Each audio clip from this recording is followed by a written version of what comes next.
પવિત્ર શ્રાવણ માસની શરૂઆતે હાટકેશ્વર મહાદેવ મંદિરમાં 1008 દીવાની આરતી।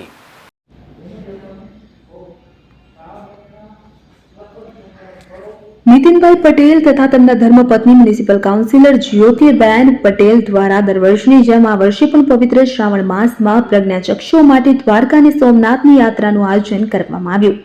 વિગતે વાત કરીએ તો મ્યુનિસિપલ કાઉન્સિલર જ્યોતિબેન પટેલ તથા તેઓના પતિ નીતિનભાઈ પટેલ દ્વારા દર વર્ષની જેમ આ વર્ષે પણ પવિત્ર શ્રાવણ માસમાં પ્રજ્ઞાચક્ષુઓ માટે દ્વારકા અને સોમનાથની ધાર્મિક યાત્રાનું આયોજન કરવામાં આવ્યું હતું કે જેમાં પ્રજ્ઞાચક્ષુઓ તથા તેઓ સાથે તેમના કેરટેકર મળીને 40 થી 45 લોકો આજે વડોદરાથી રવાના થયા હતા। નીતિનભાઈ પટેલ તથા તેમના ધર્મપત્ની મ્યુનિસિપલ કાઉન્સિલર જ્યોતિબેન પટેલ દ્વારા દર વર્ષે શ્રાવણ માસમાં દિવ્યાંગો તથા પ્રજ્ઞાચક્ષુઓ માટે ધાર્મિક યાત્રાનું આયોજન કરવામાં આવે છે। સાથે જ નીતિનભાઈ પટેલ દ્વારા અમરનાથ યાત્રિકો માટે ભંડારા સેવાનું પણ આયોજન કરવામાં આવે છે। ત્યારે પ્રજ્ઞાચક્ષુઓ માટે આ ધાર્મિક યાત્રામાં તેઓ માટે પાણી, ચા, નાસ્તાની પણ અને સાથે જમવાની અને રહેવાની તથા દર્શનની તમામ વ્યવસ્થાનું આયોજન કરવામાં આવ્યું હતું। આ પ્રસંગે ભારતીય જનતા પાર્ટીના વડોદરા શહેર પ્રમુખ ડોક્ટર જયપ્રકાશ સોની પણ ખાસ ઉપસ્થિત રહ્યા હતા અને સેવા કાર્યોને બિરદાવી હતી।